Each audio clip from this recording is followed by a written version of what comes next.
Welcome to another Fabric Tip Friday. Kind of doing a few along the lines on covering these wood wings for the Jet Waco, and it covers a lot of different antique aircraft and stuff. And I want to talk about what we do here at Airtech and at Central Arkansas. It doesn't have to be done, but when you're covering something, whether it's a cub wing or whatever, a lot of times a cub wing, you'll come around and that little root rib will be the little T-shaped rib, and you don't have a lot to glue around, and that's the actual open bay coming right up to that, and all of the stretching is going to happen right around that rib, unless it's a stamped rib where you have a lot to glue on. A lot of times you can go ahead and glue, and this doesn't really serve that purpose because this is all wood, but the guys, they take this Jet Waco apart every show, and it's made kind of to come apart and open.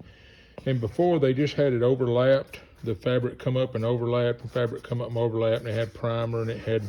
paint on the wood here and stuff, and they really didn't like the looks of that. And I told them the way we normally do stuff is glue this, and I just put a layer of lightweight fabric, and I will end up razoring this off right on the edge, and then I'll take an iron and seal that corner, and then you can lap down, and then you'll probably brush in one coat of thin glue, and that'll have a good base so that when you prime it, you can mark off the thing. These are insertion plugs where they mount the wing, but you can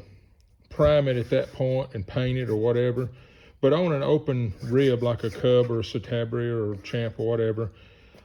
when you cover this, you can lap up on the top of a stamped rib or over and around a T-shaped rib or whatever.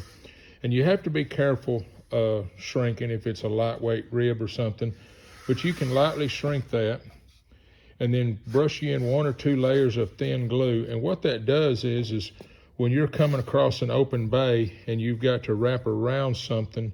like on a fuselage, you can wrap around the front part of a piece of gingerbread or something, and I've given the video how we put a balsa wood up in the closed end of that to help hold that. You don't have a lot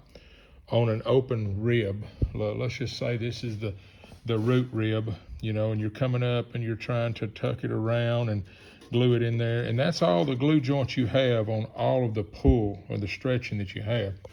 So if you covered that with fabric and stretched it,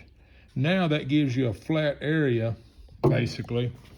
to come down and put, you say, a 2-inch mark or whatever, and then when you cover the wing, come down and just glue it to the top edge, and then you can come down, and as it goes around an edge area, you can just put a little cut in it or whatever so it works its way around, and glue it to that, and that gives you a 90-degree with a 2-inch or a 1-inch glue down. A lot less problem of it maybe coming loose during stretching or through the years, and anything on an open rib that you're pulling down here, you'll have another one going the other way. So it's like enclosing the whole area, because this center part on an open rib's not going to be glued. You're going to have your crisscross or whatever, and it's just going to bridge across that. Now you will naturally have to cut out areas for your fuel tank fittings to come through or whatever on that part, or inspections or whatever. But I thought I'd just cover that. That's just something we do that just dresses it up real nice, and in one sense it dresses it up. The other part, it just gives a good area to come down and glue around.